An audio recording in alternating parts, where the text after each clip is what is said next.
Assalamualaikum warahmatullahi wabarakatuh. Welcome back again to my English class. And now it's time for me to share you about factual report.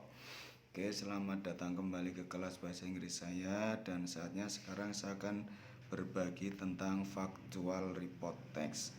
Oke, the definition of factual report text is a text that describes the way things are, with reference to range of natural, man-made, and social phenomena in our environment. Jadi secara singkat, factual report text itu adalah sebuah teks yang mendeskripsikan keadaan dengan mengacu pada berbagai fenomena alam, buatan manusia, dan fenomena sosial di lingkungan kita. Oke, menggarisbawahi karena ini report, laporan, maka itu harus menyajikan fakta. A report provide information by stating fact. Jadi jelas harus berdasarkan fakta, tidak boleh berdasarkan opini. Nah, maka kalau kita tanyakan tujuan teksnya, what is the purpose of factual report? Itu ya to describe something based on the fact, atau to describe atau to present information about something as it is. Jadi untuk menyajikan informasi tentang sesuatu apa adanya. Oke. Selanjutnya, seperti pada teks umumnya, maka factual report text itu juga ada bagian-bagiannya atau generic structure. Sehingga kalau kita lihat pada report text itu ada dua bagian pokok. Yang pertama itu biasa disebut dengan identification, atau istilah lainnya ada yang menyebutnya opening statement. Di sini merupakan ide pokok yang akan dijelaskan. Seringnya menggunakan kalimat yang menjelaskan atau menggambarkan sesuatu secara umum, jadi tidak khusus. Kita ambilkan contoh di sini, misalkan ada contoh identification. Smartphone is a telecommunication device. Smartphone adalah perangkat telekomunikasi. Di sini mengatakan smartphone secara umum, tidak fokus pada merek atau jenis tertentu. Itu misalkan tidak menyebut Samsung, tidak menyebut Oppo, tidak menyebut nama-nama produk lainnya, sehingga ini secara umum sebagai identification. Kemudian di bagian kedua itu ada bagian yang disebut dengan series of effect atau rangkaian-rangkaian fakta. Nah, di sini yang dijelaskan itu bisa fungsinya, bisa jenisnya, bisa di mana tempat hidup kalau itu memang makhluk hidup, bisa makanannya kalau makhluk hidup, bisa juga masalah yang ditimbulkan dan lain sebagainya. Nah, fakta-fakta ini biasanya itu dikelompokkan menjadi paragraf-paragraf yang tentunya di masing-masing paragraf itu ada ide pokok atau kalimat utama masing-masing. Contoh misalkan kita di sini di series of effect-nya yang pertama adalah it has some features like internal memory, OS, camera, and RAM.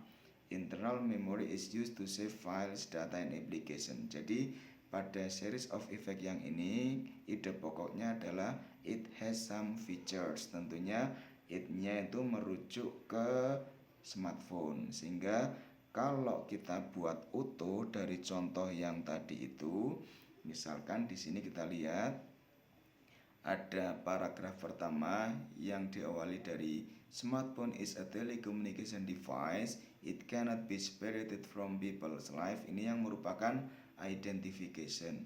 Kemudian dari identification itu diterangkan ke rangkaian series of fact, rangkaian fakta, mulai dari paragraf kedua, ketiga, dan paragraf keempat. Sehingga di paragraf kedua misalkan it has some features like internal memory, OS, camera, and RAM. Itu series of effect yang pertama. Kemudian di series of effect yang kedua ada smartphone has function to communicate with other people. Ini fungsinya.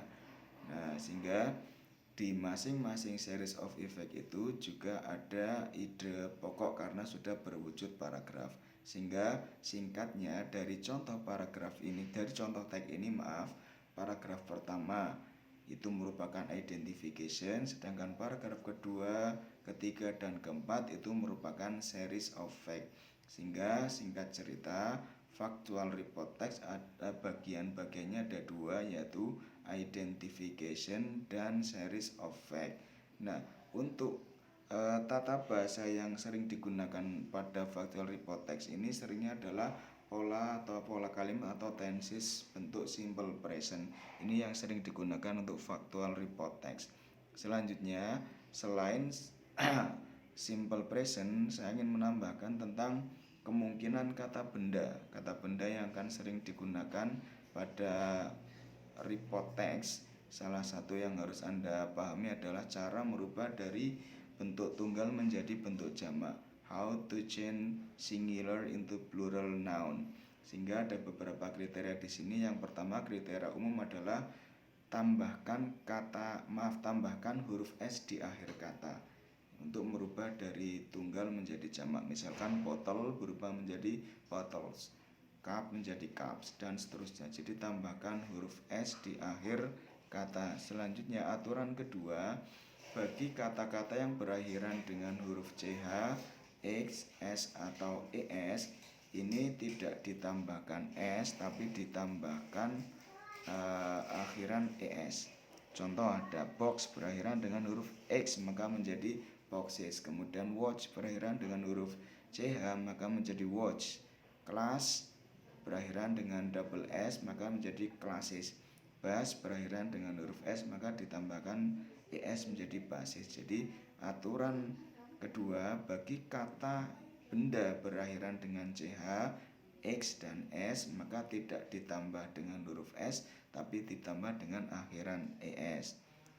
Selanjutnya, jika ada kata benda berakhiran dengan huruf f atau fe maka rubahlah huruf f menjadi huruf v baru tambahkan akhiran es. Contoh, wolf, serigala berakhiran dengan huruf f.